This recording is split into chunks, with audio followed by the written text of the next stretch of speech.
everybody, my name is Kayla. Welcome back to my channel. Today I'm going to be reviewing, Breach of Peace by Daniel Greene. So you may recognize his name from his book review channel, which I recommend checking out. He has a lot of videos about his book, about the self-publisher process, about just everything. He's a big fantasy author, or reader, so just check out his channel if you want. But today I'm going to be talking about his book. So like most reviews on my channel, this is going to be spoiler filled. So if you don't want to have it spoiled, I would obviously not watch this review because I'm going to be talking about all the spoilers. So alright, let's just go ahead and get right into it. So first and foremost, what I want to say is that I am going to be a little more critical about this book, not in a negative light, but just more analytical about it because it is so short and there's not a lot of content in it, so I'm going to be hyper focusing on certain scenes a little more than I would do in my other reviews, which I actually think helped me overall with understanding this book and with getting better as a reviewer.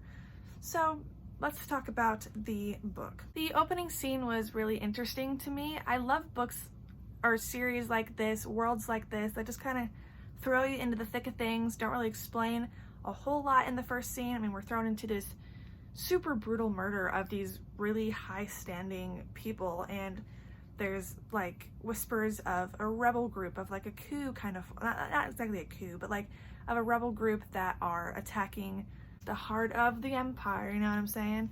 It's very brutal, but it's really good. I love watching our main three investigators just kind of sitting down and thinking about who could be at the center of this conspiracy, you know? Like, for instance, there's one part where there's a window that has been shattered, and because the glass is on the inside of the building, they know someone was breaking into the building and broke the glass inwards.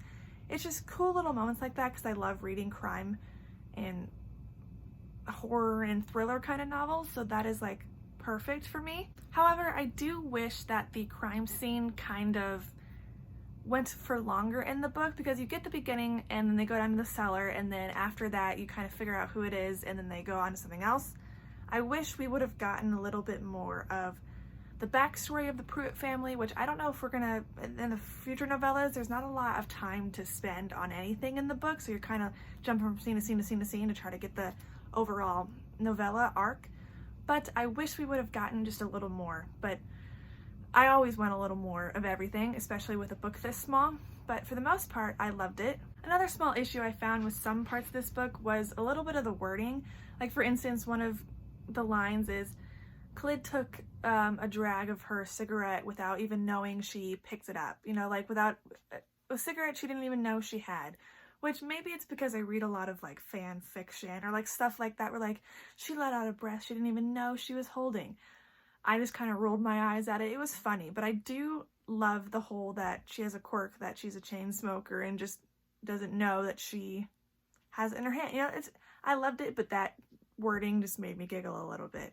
There are a few other things where the dialogue or maybe the wording seems a little bland or repetitive, but as a first-time author, I don't see that as much of an issue. I actually really enjoyed the writing, and maybe it's because I just came off of reading Project Hail Mary by Andy Weir, and Weir is really good at creating these like zany, funny, kind of mean, like a little bit of like douchebaggery in his characters, and the dialogue is always really funny. So maybe I was just naturally in my brain comparing it to that. But again, for a first-time author, it was really, really good. You can tell the different fantasy elements that he draws from, and let's face it, I couldn't do better. You know what I'm saying? Could you? You know what I'm saying? Which I know is like, even if you haven't done it, you still want to read a good book. And it was a good book. So, sorry. Again, I'm going all over the place. But for the most part, the writing didn't pull me out of the story, except for a few parts here and there, like the cigarette made me laugh.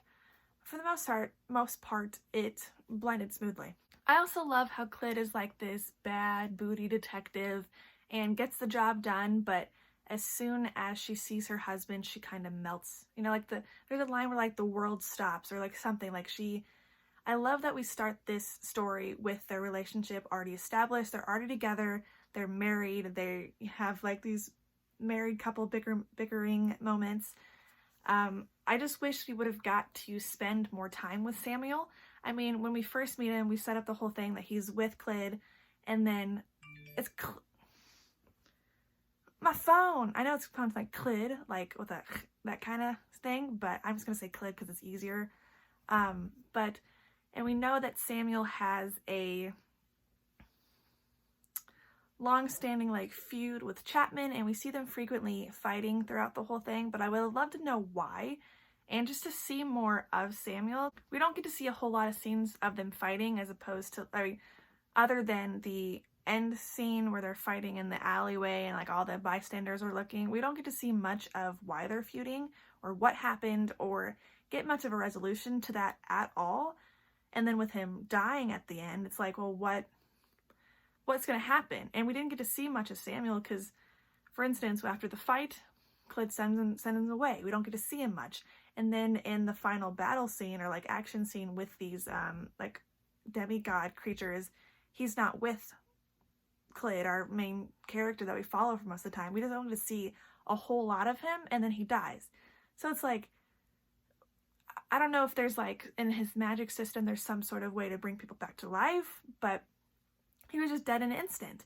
And talking about his death, I mean, because we didn't get to see much of him, I didn't feel super sad about his death like I think I was supposed to. I mean, we know he fights with Chapman and him and bicker, but the one who is more like out of the box and more outspoken is Chapman. So you kind of align yourself with him, and then we only hear people talk about why Samuel's such a good guy. Like we hear Clyd say he takes every job that he needs to help people, no matter how hard it is. We hear her say how much she loves him, how good of a guy he is, but we don't get to see that or see him help somebody or see him do anything, which I know we're limited, but if you kill him off in the first book, I would have loved to see more of his character arc instead of just him dying. But I guess when we're following from Clyd's perspective, we do kind of feel detached to the other characters. We're following it from Clyd's perspective, but we don't get to see much of him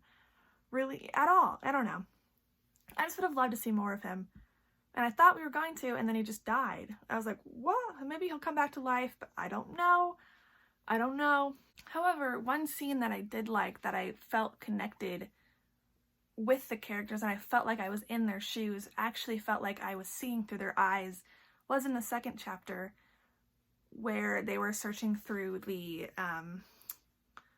attic, or not the attic, the thing in the basement, and they were in the pitch black. Like it felt like you were enclosed. It felt like it was dark. The wording was very good.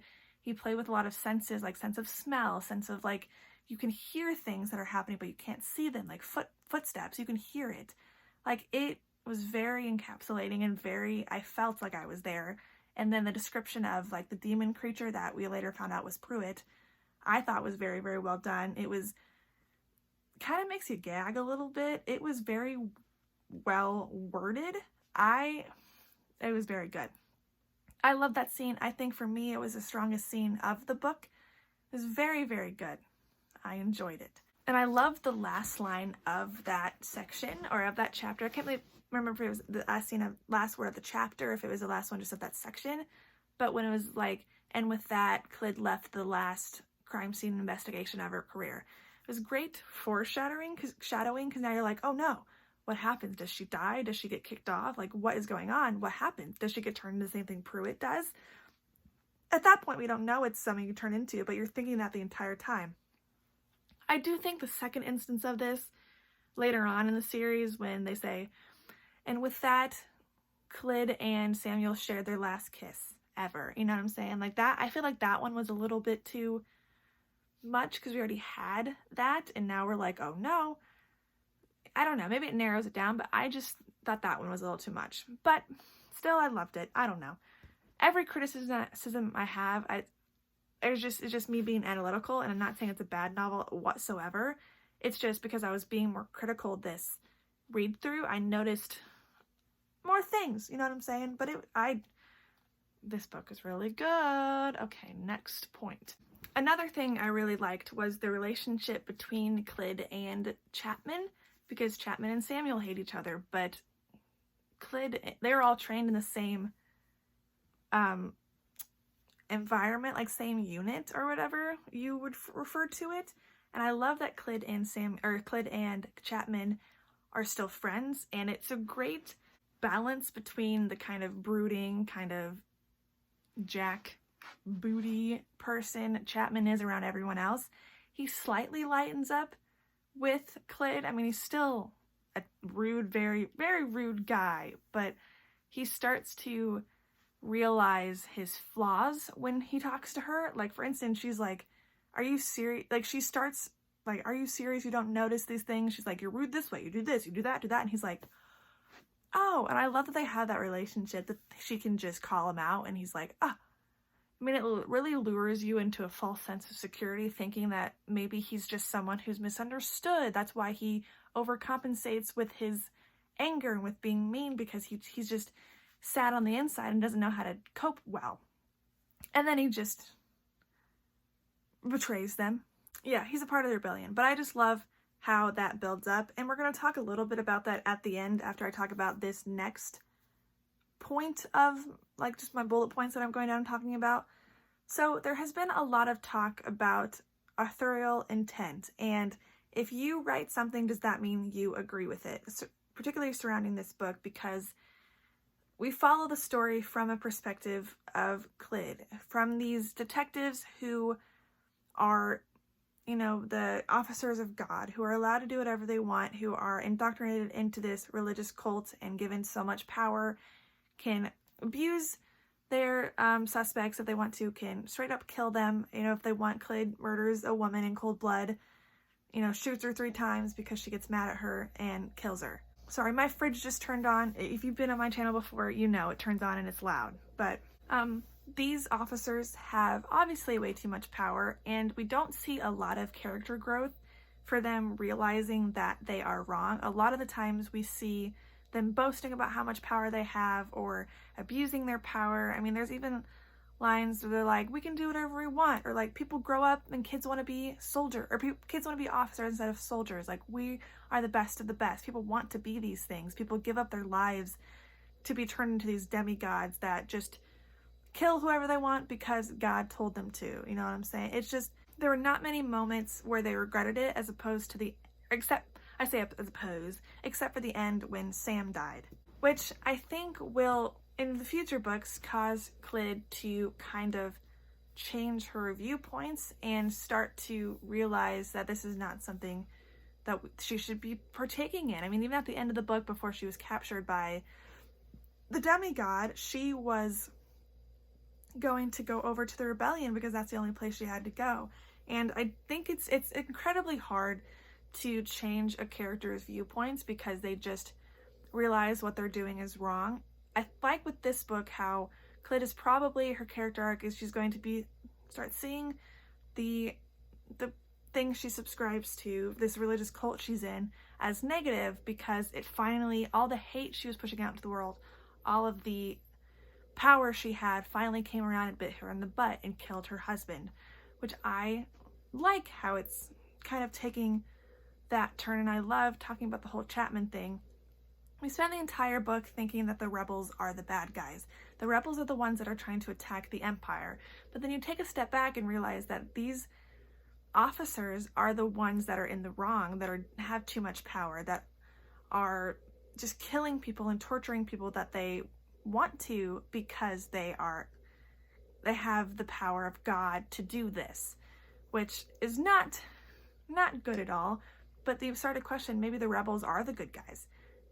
When you're in the mind, Clyd and her people, they're the bad guys. They are the bad guys, and they are stuck in it, you know. And I'd love to see how the inner workings of these people that genuinely think they're doing the right thing, even though it's clearly they're the bad guys. I love that take, and I love that the way he wrote it in that way. I just hope we get to see a little more in the future books that kind of break apart why what they're doing is bad and start to make them realize that that's bad. You know what I'm saying? I don't know. I'm excited to read the rest because I do think there is an interesting dynamic here at play, because Clyd and her fellow officers at her level are allowed to do whatever they want to the lower levels. Chapman can speak terribly to anyone who's under him. He can do whatever he wants. He doesn't know their names. He calls them foul names. He just does whatever he wants, right? And they're allowed to kill and torture subjects if they want to. And then they get to a point in the story at the end where whoever's above them can do the exact same to them. These demigods, if you even question them, you're sentenced to death. The demigods kill her husband, turn Chapman into this demon creature, and almost are supposed to kill her, and she gets a bunch of other people killed because she runs. You know what I'm saying? It's just, she's starting to see the hate she pushes out into the world by being a part of this system of government that allows her to be mean to everyone under her, and now the people above her are doing the same exact thing to the people below. You know what I'm saying? She doesn't get a fair trial. They don't get fair trials, really, in this world because of how corrupt it is. I just love that the hate she's pushing out into the world is coming up to bite her in the butt. I think it's interesting. I wish it was a full-fledged novel, but that's fine. Well, I'm excited to read the next novella. So overall, the end fight was a little less climactic than I wanted it to be.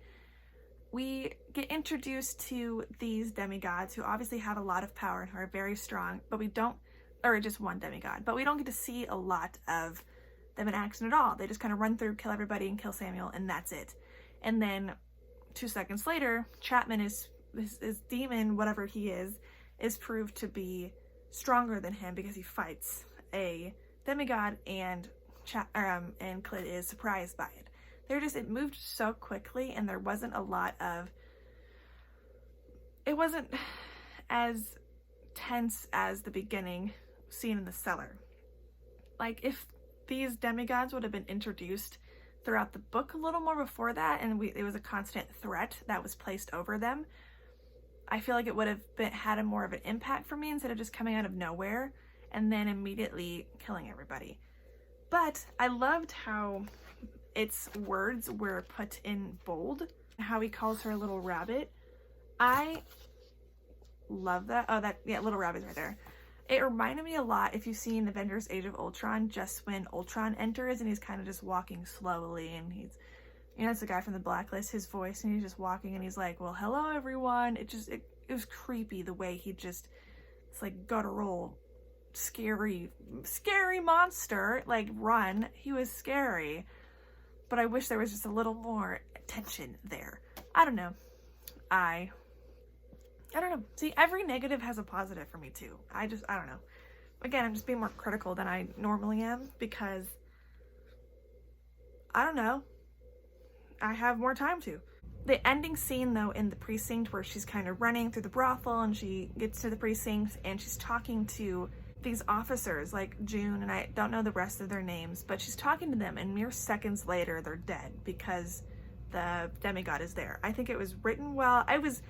They're dead in a second, and then the captain dies. Literally everyone is dead by the end. Everyone we know is either dead or being turned or injected or whatever, or about to be. You know, Clyd is captured and it's about to be injected. They're gonna make her another subject. So it's like, where the heck could it go? I don't know. I have so many questions. Like, what's gonna happen? What's going on? I don't know. Like, is the steel industry gonna, the steel whole thing with the Pruitt gonna come back into play? Because that's why they, you know, they have such a monopoly on steel. And I've watched a lot of interviews that Daniel has done with other booktubers or just videos he's posted on his channel. What he says he plans to have, because this government that is run by God is trying to control, it's in the boom of the manufacturing or the industrial era, and they want to control their civilians distribution or like manufacturing of materials. So that's why they attacked the Pruitt family, because they wanted to control it, because they had such a monopoly and they weren't giving back. I just want to see how far that goes, where they take that. Like, what other things they do with the whole manufacturing era, because I love a historical piece, and it just, I don't know, it felt very interesting. I enjoyed it, and I don't know, I'm just excited for the rest. It was a very good, it was a good book. I enjoyed it. I read it in like it was 2 sittings because I had something to do, but it was very good, easy, quick read. I don't know, I mean, not easy as in like, because it was really dark and some moments make you want to gag because it's so gross sometimes, but it was a really good book. I enjoyed it. I really enjoyed it. So I think I covered everything I wanted to cover. I think, sorry I was all over the place. I know I say that every time I do one of these reviews, but my mind just goes racing and I start talking about everything, and I remember moments of the book as I'm speaking and I want to talk about it. So I hope you enjoyed this review. If you want to subscribe, do it. If you want to go look at Daniel's channel, which I recommend, watch some of his videos about the book, or like Captured in Words or Murphy Napier, which they're all friends. They all do collabs frequently. They all did reviews of this book. I would recommend that. All right. Bye, everyone. See you later. See you on Saturday. I love you. Bye.